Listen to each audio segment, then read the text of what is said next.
Have you ever thought that maybe, just maybe, the keys to understanding reality itself are kind of hidden in plain sight, encoded inside ancient scriptures? Well, today, we're going to dive deep into that idea because we're exploring one of the most profound verses in the entire Quran. A verse that, according to some incredible interpretations, doesn't just give you spiritual advice. It might actually be a map to the fabric of existence itself. Just listen to that opening. Allah is the light of the heavens and the earth. Wow, it's so direct. And then it immediately gives us this beautiful, really intricate metaphor. A lamp inside a piece of glass, which is sitting in a niche. It almost feels less like a statement and more like a divine puzzle box, right? One that's just waiting for us to figure out how to open it. So that's our mission for this explainer. What exactly is this light? And is this just beautiful poetry, or is this describing something much deeper, like a fundamental system, almost an operating manual for the cosmos and for our place in it? Let's find out together. Okay, so to start decoding this whole thing, we first need to get a handle on the three fundamental forces that, in this framework, pretty much govern everything. You can think of them as the primary colors of reality. You've got truth, you've got mercy, and you've got trial. Now, this is where it gets fascinating. This framework maps these divine attributes to real-world elements. So absolute truth, that manifests as light, and it's carried by the angel Gabriel, who delivers revelation. Then you have the attribute of mercy, which shows up as water, the source of all life, and it's administered by Mikael. And then the attributes of might and wisdom manifest as fire, and this is key. It's a tool for trial and purification, and it's associated with the adversary, Iblis. So these aren't just abstract ideas, they're presented as active, powerful forces in the universe. So where do all these cosmic forces actually meet and interact? Well, according to this interpretation, the stage for all of this is the human soul. And to get that, we need to know two crucial concepts. First, the nafs. That's our individual self, our consciousness, the vessel that holds everything. And then there's the ruh. That's the pure, divine spirit, our ultimate potential to connect back to the source. And with that, we bring this massive cosmic scale right down to the personal level. The human soul, our nefs, isn't just some passive observer in all this. No, it's the central arena. It's the stage where these elements of light, water, and fire play out their epic drama. And right here, this is the core conflict laid bare. When Iblis, who was created from fire, refused to bow to Adam, who was created from clay, what was his reason? Pure arrogance. I am better than him. That single declaration sets up the fundamental choice that every single soul has to face: submission to the divine order or rebellion, completely fueled by the ego. Now get this, because this analogy from the source material is just so powerful.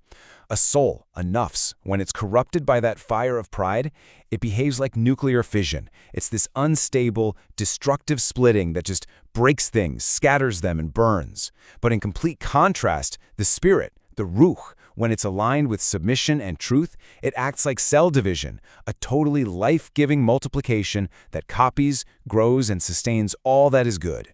So, every soul is standing at a crossroads. But here's the twist. These two paths aren't totally separate realities. The source material describes them as being like a Mobius strip. You know, that single piece of paper with a twist in it, where two seemingly opposite sides are actually part of one continuous loop. Your choice just determines which direction you're traveling on this one single strip of existence. And here are those two journeys, laid out side by side. On one hand, you have the path of righteousness. Think of Adam's son, Habel. It's all about submission, gratitude.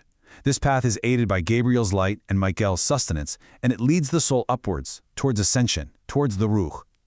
The opposite is what's called the cursed loop of Iblis, seen in the story of Qabil. This one is fueled by arrogance, rejection, it's aided by deception, and ultimately it leads to the soul becoming completely sealed off from any guidance. But here's the really hopeful part. This isn't a one-and-done choice. It's a dynamic cycle. A soul that's trapped in that loop of pride can actually break free. And the key, the absolute key, is true submission. The source says this simple act triggers a divine rescue, which snaps the loop. And once it's broken, the soul can enter a new loop, a loop of gratitude, and that's where it begins to ascend from the state of nafs toward the purity of the ruh. Okay, now, this is where things get really, really interesting. In a fascinating turn, the source material starts connecting this ancient spiritual framework to some of the most mind-bending ideas in modern physics. It presents the Quran not just as scripture, but as a kind of textbook for reality itself. I mean, these parallels are truly thought-provoking. The idea of the Quran being a timeless light is compared to photons, which, if you know your physics, don't actually experience the passage of time. The verse about the pairing of souls is seen as a kind of quantum entanglement. And get this, even the observer effect has a parallel, where spiritual awareness and patience are what collapse all the probabilities of life into a state that's aligned with truth. It basically reframes our entire worldly experience as a test of our perception. And this idea of timelessness is backed up by the text itself. This verse suggests the Quran isn't just some book that's locked in the past. It's a constant, an unchangeable law of reality that exists outside of our linear time. Kind of like a fundamental physical constant, like the speed of light. All right, so armed with this whole cosmic framework, we can finally go back to our opening puzzle, and let's see how all these pieces click into place and finally decode the verse of light. First up, the niche. So this isn't some physical hole in a wall, it's you. It's your heart, your consciousness, it's the very socket that holds your entire perception of reality. Inside that niche, you have the lamp. The lamp is the source of illumination. It's the divine word itself, the guidance, the truth that's inside the Quran. You could almost call it the source code for reality. And the glass, now this is the crucial interface. The glass is your nafs, your soul. It's what surrounds the lamp. And it's simple. If the glass is clean and pure, the light shines through brilliantly. But if it's all clouded up by pride and arrogance, well, that light gets obscured. So what's the fuel for this lamp? That's the oil. It represents your inner purity, your sincerity, all of your righteous actions. And the verse says the oil is so pure it would almost glow even if untouched by fire. Think about that. It means your inner goodness has its own light, even before it's put to the test. And where does this amazing oil come from? It comes from a blessed tree, one that's described as being neither of the east nor of the west. This is so important. It symbolizes the universal, timeless source of all righteousness, the lineage of truth that isn't locked into one culture or one time period. It's the balanced, central path. So when it all comes together, you get light upon light. And what is that? It's the perfect alignment. It is the light of the divine scripture, the lamp, shining through the perfectly clear glass of a purified soul, which is fueled by the oil of righteous action. That is the state of spiritual ascension. And that brings us to the final and most important point of all. The divine light, the lamp itself, it's constant.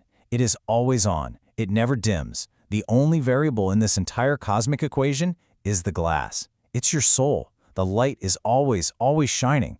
So the only question that really matters is, what will your heart choose to reflect?